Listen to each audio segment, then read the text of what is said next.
안녕하세요, 성도 여러분. 감사주의를 앞두고 있는 이번 주를 보내면서 감사하면서 잘 보내고 계시죠?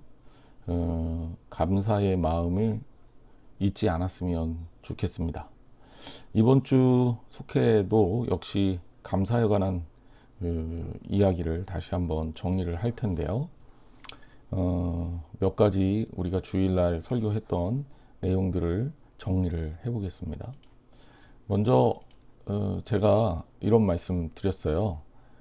감사라는 것이 그냥 형식적으로 감사가 도움이 되는 게 아니라 정말 실제적으로 감사가 도움이 되더라. 그러면서 감사를 하면 뇌가 달라진다. 이런 얘기까지 했죠. 그래서 중앙일보 온라인판 기사를 여러분들에게 보여드렸습니다.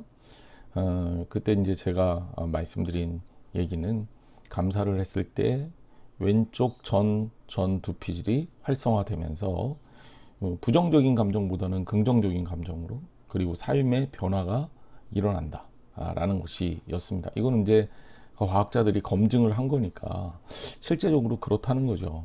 그러면서 제가 외국 기사를 하나 더 인용을 했습니다. 기사 잡지 이름은 Great Good Magazine이라는 뭐 잡지고, 여기에 실린 기사 내용은 그거였습니다. How gratitude changes. 그러니까 감사가 변화시킨다. You and your brain. 당신과 당신의 머리를 변화시킵니다. 라는 건데, how가 들어가 있으니까 어떻게 감사가 당신과 당신의 뇌를 변화시킵니까? 라는 그런 어떤 질문이었습니다. 이거는 조슈아 브라운이라는 사람과 조엘 왕이라고 하는 인디애나 주립대학교 교수들이 연구해서 발표한 거예요. 그래서 이제 그런 연구 결과가 이 기사에 쭉 실렸는데 크게 네 가지 카테고리를 얘기했다 그랬죠. 첫째는 이제 독소적 감정으로부터 우리를 해독시켜 준다. 그러니까 우리가 우울감, 절망감 이런 것들이 감사를 통해서 중화되고 또 해독될 수 있다는 거죠. 두 번째는 감사하는 거. 그러니까 굳이 감사를 다른 사람과 나눈다거나 그렇지 않아도 그냥 감사를 하는 것만으로도 충분히 우리 삶에 도움이 된다는 거죠. 그리고 시간이 지나면 지날수록 감사는 더욱더 유익해진다라는 겁니다. 그리고 아까도 밝혔지만 감사는 뇌에 긍정적 효과를 유지시켜 준다고 말씀을 드렸습니다. 그래서 제가 감사 일기를 쓰는 것이 굉장히 도움이 된다고 말씀을 드렸고, 에반스라는 사람의 실험도 말씀을 드렸습니다. 그래서 실험을 해봤더니 감사 일기를 쓰는 사람의 행복 지수가 엄청나게 높게 나오는 거예요. 그렇지 않은 사람보다. 그래서 우리 성도들을 위해서 주일날 감사 일기를 나눠드리겠습니다. 라고 주일날 말씀을 드렸습니다. 자, 우리는 이제 일반 학문적인 얘기보다도 진짜 성경의 이야기가 우선이 돼야 되기 때문에 감사에 관한 성경의 이야기를 조금 할 필요가 있는데요. 선택한 성경 본문은 누가복음 17장 11절부터 19절 말씀입니다.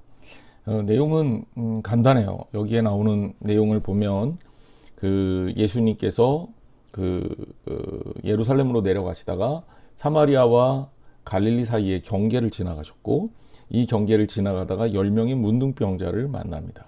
10명의 문둥병자가 예수님을 향해서 소리를 질러요. 우리를 불쌍히 여겨달라고.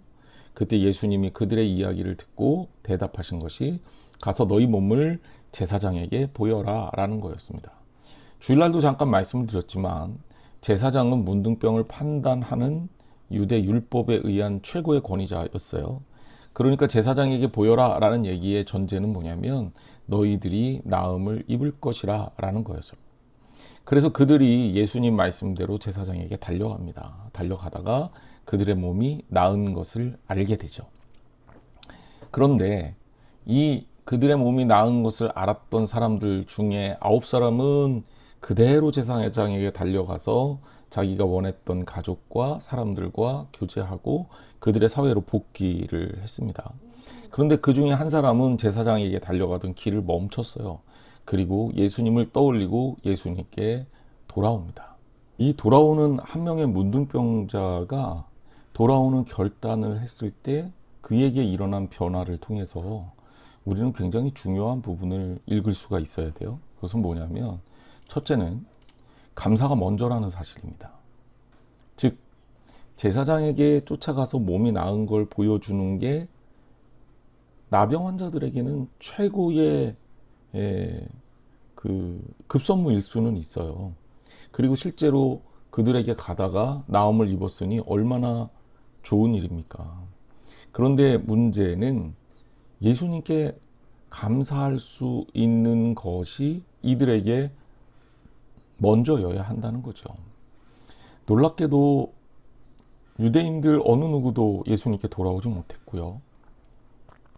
하나님의 백성이라고 자부하면서 그들이 비웃고 비난했던 사마리아인 나병 환자가 예수님께 돌아와서 감사를 했습니다.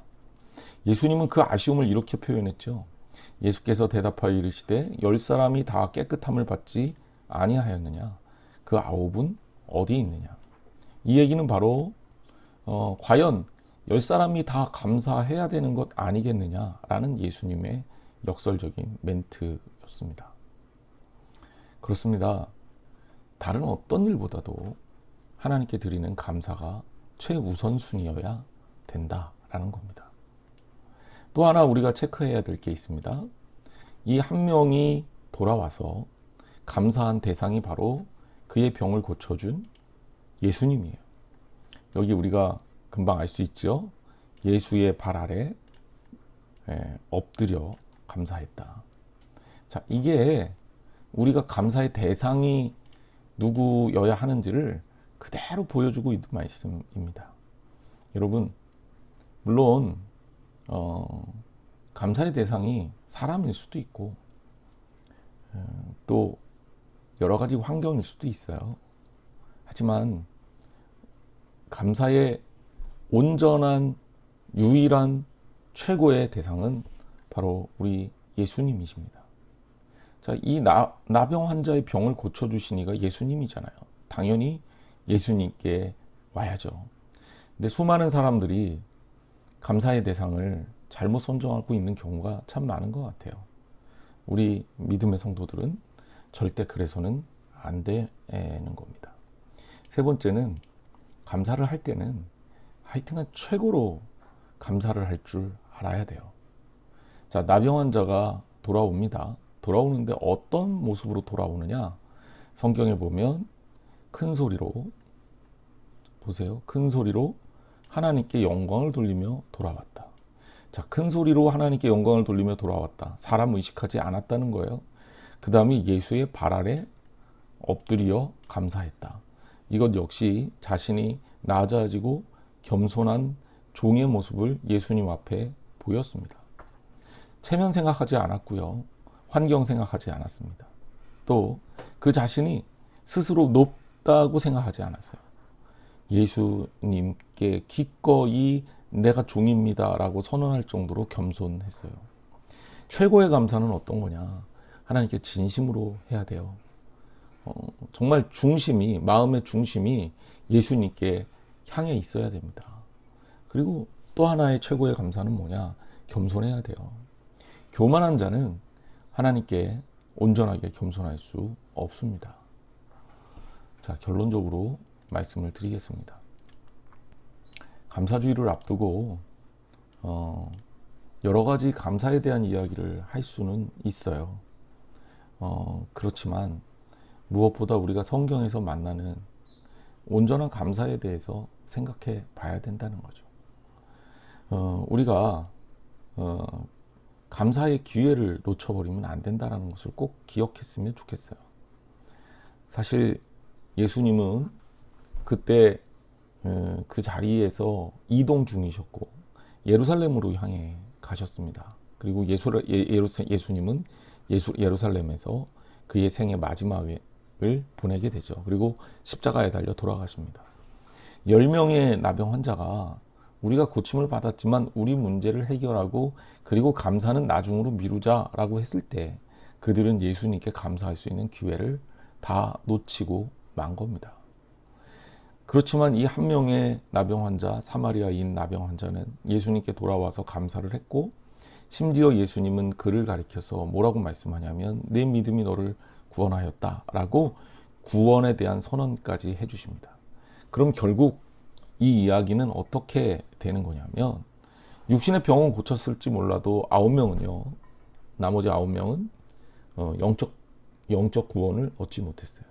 하지만 감사했던 한 명은 영적인 구원까지 얻을 수 있었습니다. 우리는 물론 구원받은 백성입니다. 하지만 감사할 수 있는 기회를 놓치면 안 되겠죠. 우리에게 이번 추수감사 주일이 중요한 이유입니다. 여러분, 하나님께서 기뻐하시는 최고의 감사를 이번 추수감사 주일날 드리시기를 바랍니다. 그래서 우리 성도들 일단 하나님께 다 모여야 될 거예요. 그래서 감사주일을 우리가 하나님께 예배함으로 온전하게 드립시다.